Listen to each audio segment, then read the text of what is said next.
พวกกันเตรียมตัวบวชกะท่องใส่กันให้มันคล่องเด้อซาหรือเร็วก็ขึ้นอยู่กับตัวพวกเจ้าเองเด้อถ้าเขาท่องได้แล้วมันกะเพิ่นกะสอบหรือว่าทวนให้ซาหรือเร็วก็ขึ้นอยู่กับตัวเองสำหรับผู้อยากบวชทั้งสิ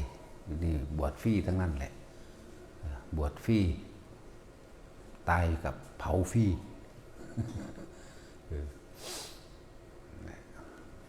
บ่แน่นอนจากอย่างดอกทุกสิ่งทุกอย่างในโลกนี่บ่มีความแน่นอนดอกบางคนก็ว่า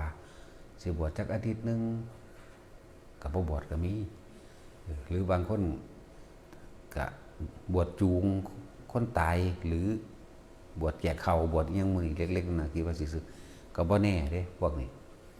บวชเลยเท่าดูนี้ก็มีจึงบอกว่าทุกสิ่งทุกอย่างในโลกนี้หาความแน่นอนบ่ได้ความแน่นอนที่สุดก็คือความบ่แน่นอนนั่นแหละฉะนั้นตรงนี้เป็นสถานที่ให้โอกาสเบิดทุกคนเลยเฮาบ่สนใจดอกตรงนั้นว่าเขาสิเลวมาเพียงใดก็ช่างหรือสิดีมาเพียงใดก็ช่างนั่นคืออดีตแต่ว่าคนที่มาฝึกหัดดัดตนเองสถานในพุทธสถานนี่ก็ให้โอกาสเบิดทุกคนแต่คนพวกนั้นสิให้โอกาสตัวเองบ่ปรับปรุงตัวเองบ่เพราะสถานที่นี่เป็นสถานที่ฝึกตนสร้างคนให้เป็นพระให้เป็นผู้เสียสละความเห็นแก่ตัวสละความรู้สึกเก่าๆรับเบิดมาแบบใดก็สร้างให้โอกาสเบิดบางพวกก็มาหาละล้านผู้อื่นก็เตือนแล้วเตือนอีก2 ครั้ง 3 ครั้งเตือนบ่แม่นย่างไปบอกกับโตว่าจังซี่สิก็คือเทศเตือนจังซี่ล่ะบอกก็นำไปคิดเอาเองตัวหลังจากนั้นก็หมู่พวกเขาบ่ยอมรับเขาก็บีบไปหนีเองแหละบีบการบีบคือบ่คุยนำบ่คบค้าเว้าเสียดสีเพื่อให้หนีไปจังว่าพุทธศาสนาเป็นหนทางที่หรือเป็นสถานที่เป็นศาสนาที่ให้โอกาสทุกคนแต่คนผู้นั้นสิปรับปรุงตัวเองตามโอกาสที่ได้บ่นั่นแหละคนที่บ่เคยผิดบ่มีดอกถ้ามันดีบ่มาเกิดดอกคนที่บ่ผิดบ่มีในโลกคนที่บ่นินทาผู้อื่นก็บ่มีในโลกส่วนมากก็นินทาผู้อื่นหลายกว่าสิ่งที่ทำได้ง่ายที่สุดคือการติฉินนินทามันง่ายแนวมื้อนี้เฮามาสำหรับภิกษุนักบวชที่บวชเข้ามาแล้วเฮาเน้นจุดหมายเดียวเด้ละความเห็นแก่ตัวทั้งเบิดเลยจุดหมายเดียวอย่างอื่นจะไปสนใจจะไปเพ่งจะไปเล่ง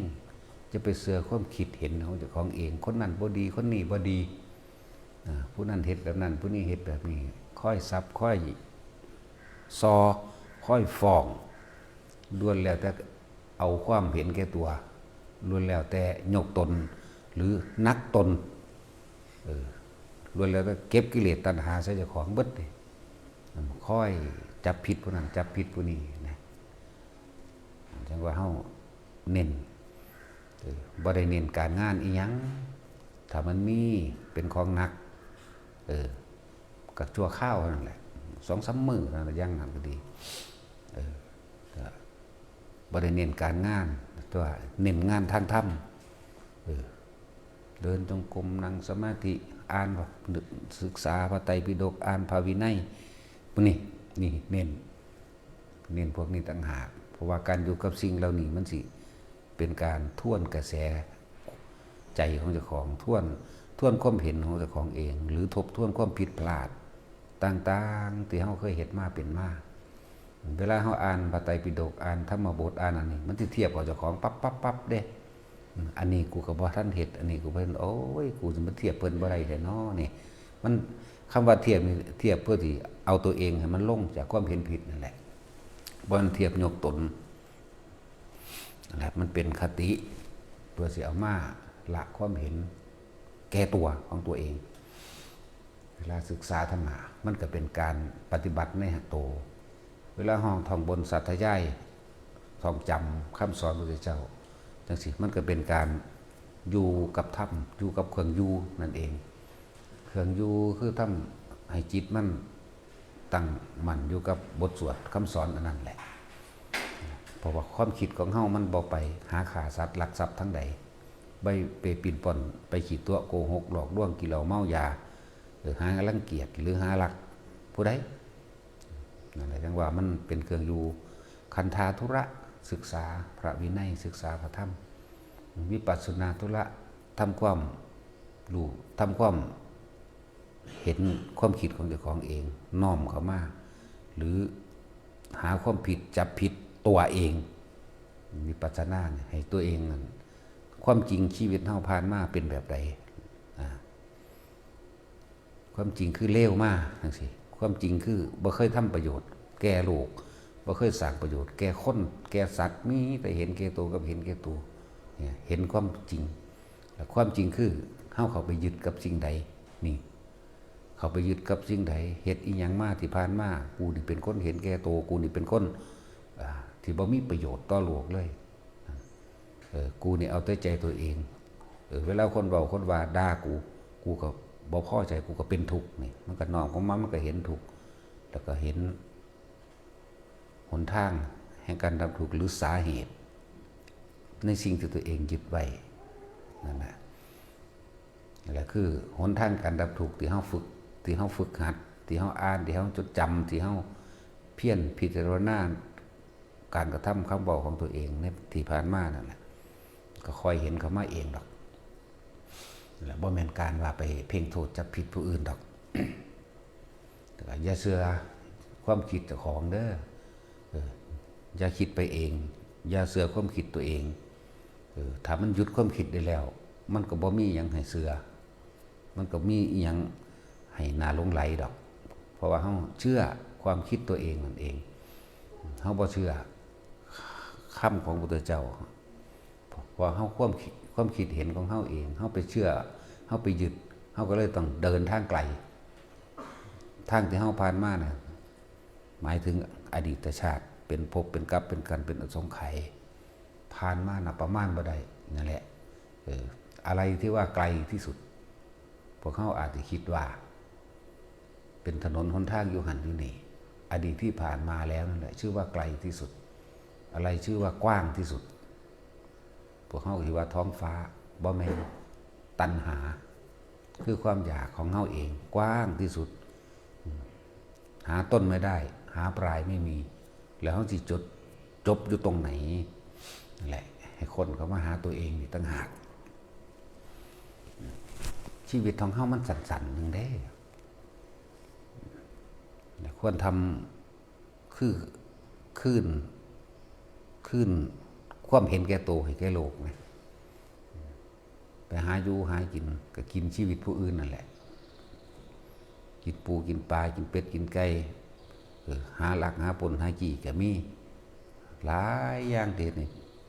ในความเห็นแก่ตัวของเขาเองเป็นเรื่องเขาลองทำขึ้นแก่โลกนี่อย่างที่บ้านขึ้นบ่ขึ้นแก่โลกความเห็นแก่ตัวก็เอาขึ้นไปมันเป็นของโลกคนที่ยังเห็นแก่ตัวจะเกิดในโลกนี่แหละนั่นแหละมียังเหตุที่มันเป็นประโยชน์ต่อบุคคลสัตว์จริงของก็เหตุไปอันใดที่มันเป็นประโยชน์ถ้าเฮาฝึกตนดีเองดีแล้วประโยชน์ตนถึงพร้อมแล้วประโยชน์ผู้อื่นย่อมติดตามมาเพราะเราไม่ได้หาประโยชน์จากบุคคลผู้อื่นได้ว่านี่แต่ว่าจะให้ประโยชน์กับบุคคลผู้อื่นต่อไปเมื่อเฮาเห็นความเห็นแก่ตัวของเฮาเต็มทีแล้วยอมรับมันเต็มทีแล้วสิสละมันออกเต็มทีแล้วจังว่าฝึกตนซะก่อนฝึกตนดีแล้วจึงฝึกผู้อื่นได้ด้วยเด้แต่พวกนี้ตัวเองบ่ทำเป็นตัวอย่างความดีมันบ่ได้อยู่ที่ใจดอกนั่นเป็นแค่โลโกสโลแกนผู้ใดก็เว้าได้ขาคนตุ่มๆอยู่หาอันเว้าพื้นคนตุ่มๆอยู่ก็ว่าเจ้าของดีความดีต้องกินได้ความดีต้องนอนได้อยู่ได้อาบได้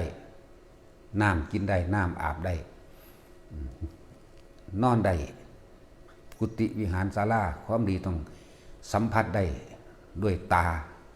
ด้วยหูด้วยจมูกด้วยลิ้นด้วยกายคือเฮาสร้างกุฏิวิหารนี่คือความดีที่นอนได้อาหารต่างๆยารักษาโรคคือต้องกินได้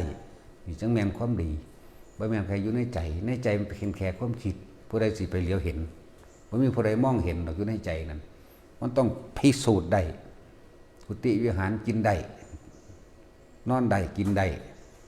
น้ำไฟฟืนเห็นหงได้เห็นทางได้นี่คือรูปธรรมที่เอามาประกอบความดีบ่แม่นโฆษณาเอาเองแต่ว่าบ่มีเครื่องประจักษ์พยานยืนยันนั่นแหละจังว่าเฮ็ดให้มันเห็นนี่โลดยังก็ดีบ่แม่นเว้าตามความเห็นเจ้าของนั่นแหละส่วนมากเว้าตามความเห็นเจ้าของเชื่อความเห็นเจ้าของว่าเจ้าของดีเจ้าของรู้ว่าเจ้าของเป็นนั่นเป็นนี่นะสิได้อันที่ว่าเป็นนั่นเป็นนี่สิได้ประโยชน์ของความเป็นนั่นเป็นนี่เป็นผู้มีหูทิพย์เป็นผู้มีตาทิพย์เป็นผู้มีรู้ความคิดผู้นั้นผู้นี้เป็นโสดาสกิทาคาเป็นอรหันต์สิได้ประโยชน์จากความเป็นนั่นแหละผู้เขาเจ้าเป็นจริงๆเขาเจ้าเพราะว่าเขาเจ้าเป็นได้บาดเนี่ยคุณสร้างโรงเรียนสร้างโรงพยาบาลสร้างถนนหนทางซอยเหลือคนตกทุกข์ได้ยากคนเจ็บคนไข้คนป่วยให้ทุนการศึกษาอันใดที่ช่วยได้ช่วยเห็นตาเห็นหลวงปู่บัวเฮานี่แหละหลวงตาบัววันตาดเฮาสร้างโรงพยาบาลกันเท่าใด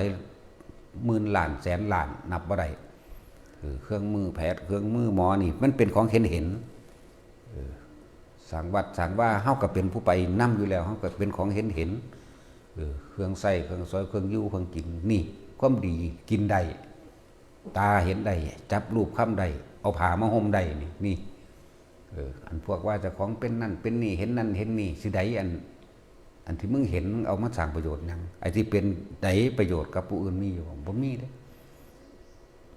นั่นแหละก็เชื่อความเห็นเจ้าของ